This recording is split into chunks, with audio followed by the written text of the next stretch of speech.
Chapter XX. Concentration Reviewed. In bringing this book to a close, I again want to impress you with the inestimable value of concentration. Because those that lack this great power, or rather that fail to develop it, will generally suffer from poverty and unhappiness in their lives. Work will most often be a failure, while those that develop and use it will make the most of life's opportunities. I have tried to make these lessons practical, and I am sure that many will find them so. Of course, the mere reading of them will not do you a great deal of good. But if the exercises are practiced and worked out and applied to your own individual case, you should be able to acquire the habit of concentration in such measure as to greatly improve your work and increase your happiness. But remember, the best instruction can only help you to the extent to which you put it into practice. I have found it an excellent idea to read a book through first, and then reread it. And when you come to an idea that appeals to you, stop and think about it. Then, if applicable to you, repeat it over and over, that you will be impressed by it. In this way you can form the habit of picking out all the good things you read, and these will have a wonderful influence on your character. In this closing chapter, I want to impress you to concentrate on what you do, instead of performing most of your work unconsciously or automatically, until you have formed habits that give you the mastery of your work and your life powers and forces. Very often the hardest part of work is thinking about it. When you get right into it, it does not seem so disagreeable. This is the experience of many when they first commence to learn how to concentrate. So never think it a difficult task, but undertake it with the I will spirit, and you will find that its acquirement will be as easy as its application will be useful. Read the life of any great man, and you will generally find that the dominant quality that made him successful was the ability to concentrate. Study those that have been failures, and you will often find that lack of concentration was the cause.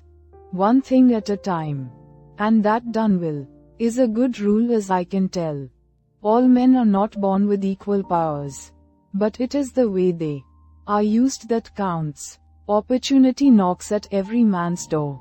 Those that are successful hear the knock and grasp the chance. The failures believe that luck and circumstances are against them. They always blame someone else instead of themselves for their lack of success. We get what is coming to us. Nothing more or less. Anything within the universe is within your grasp. Just use your latent powers and it is yours. You are aided by both visible and invisible forces when you concentrate on either to do or to be. Everyone is capable of some concentration, for without it you would be unable to say or do anything.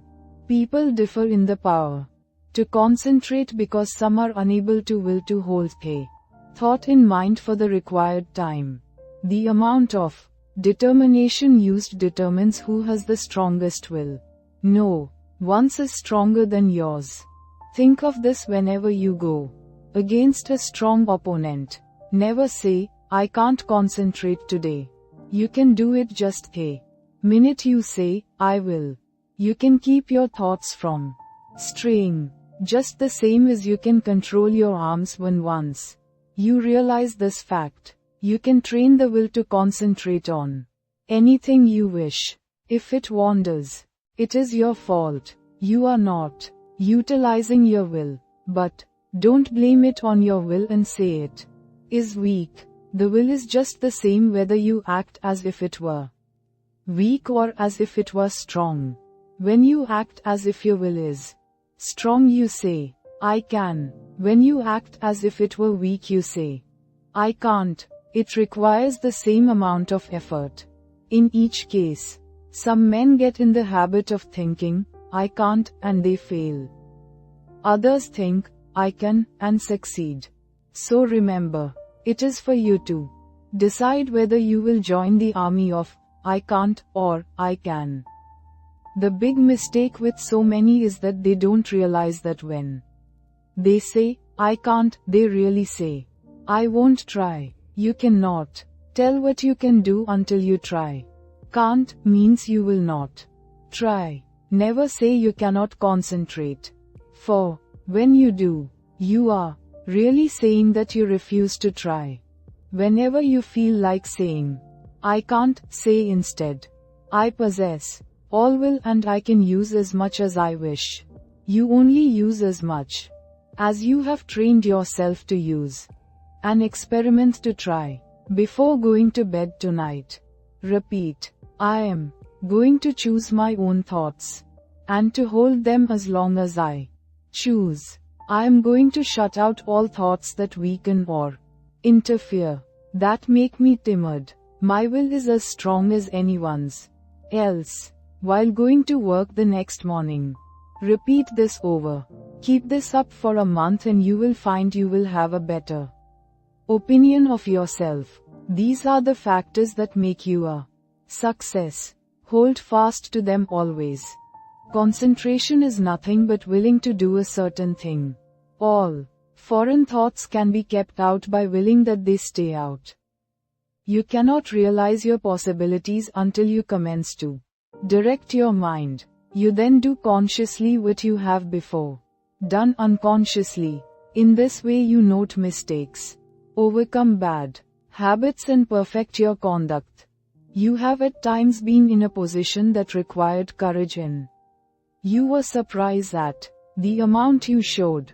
Now, when once you arouse yourself, you have this courage all the time and it is not necessary to have a special occasion reveal it to you.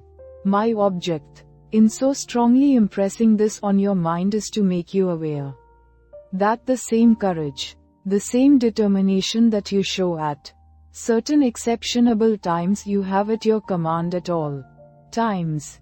It is a part of your vast resources. Use it often in working out the highest destiny of which you are capable. Final concentration instruction. You now realize that, in order to make your life worthy, useful and happy, you must concentrate. A number of exercises and all the needed instruction has been given. It now remains for you to form the highest ideal that you can in the present and live up to that ideal. And try to raise it. Don't waste your time in foolish reading. Select something that is inspiring, that you may become en rapport with those that think thoughts that are worthwhile. Their enthusiasm will inspire and enlighten you. Read slowly and concentrate on what you are reading. Let your spirit and the spirit of the author commune, and you will then sense what is between the lines, those great things which words cannot express. Pay constant attention to one thing only for a given time, and you will soon be able to concentrate. Hang on to that thought ceaselessly until you have attained your object. When you work, let your mind dwell steadily on your task. Think before you speak, and direct your conversation to the subject under discussion. Do not ramble. Talk slowly, steadily and connectedly. Never form a hurry habit, but be deliberate in all you do. Assume static attitudes without moving a finger or an eyelid, or any part of your body. Read books that treat of but one continuous subject. Read long articles and recall the thread of the argument.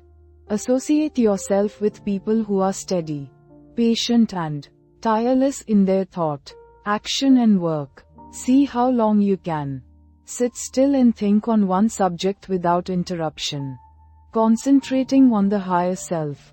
Father Time keeps going on and on. Every day he rolls around means one less day for you on this planet. Most of us only try to master the external conditions of this world. We think our success and happiness depends on us doing so. These are of course important, and I don't want you to think they are not. But I want you to realize that when death comes, only those inherent and acquired qualities and conditions within the mentality, your character, conduct and soul growth will go with you. If these are what they should be, you need not be afraid of not being successful and happy. For with these qualities you can mold external materials and conditions. Study yourself. Find your strong points and make them stronger as well as your weak ones and strengthen them. Study yourself carefully and you will see yourself as you really are. The secret of accomplishment is concentration, or the art of turning all your power upon just one point at a time. If you have studied yourself carefully, you should have a good line on yourself, and should be able to make the proper interior readjustments. Remember, first, last, and always, right thinking and right living necessarily results in happiness. And it is, therefore, within your power to obtain happiness. Anyone that is not happy does not claim their birthright. Keep in mind that someday you are going to leave this world, and think of what you will take with you. This will assist you to concentrate on the higher forces. Now start from this minute to act according to the advice of the higher self in everything you do. If you do, its ever harmonious forces will necessarily ensure to you a successful fulfillment of all your life purposes. Whenever you feel tempted to disobey your higher promptings, hold the thought, my higher self ensures to me the happiness of doing that which best answers my true relations to all others. You possess latent talents that, when developed and utilized, are of assistance to you and others. But if you do not properly use them, you shirk your duty, and you will be the loser and suffer from the consequences. Others will also be worse off if you do not fulfill your obligations. When you have aroused into activity your thought powers, you will realize the wonderful value of these principles in helping you to carry out your plans. The right in the end must prevail. You can assist in the working out of the great plan of the universe and thereby gain the reward, or you can work against the great plan and suffer the consequences. The all-consuming fires are gradually purifying all discordant elements. If you choose to work contrary to the law, you will burn in its crucible. So I want you to learn to concentrate intelligently on becoming in harmony with your higher self. Hold the thought, I will live for my best. I seek wisdom, self-knowledge, happiness and power to help others. I act from the higher self. Therefore only the best can come to me. The more we become conscious of the presence of the higher self, the more we should try to become a true representative of the human soul in all its wholeness and holiness.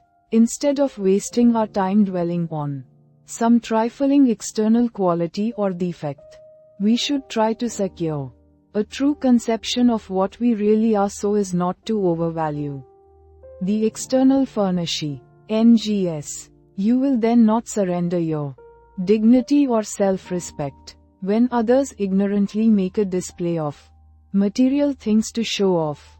Only the person that realizes that he is a permanent being knows what the true self is.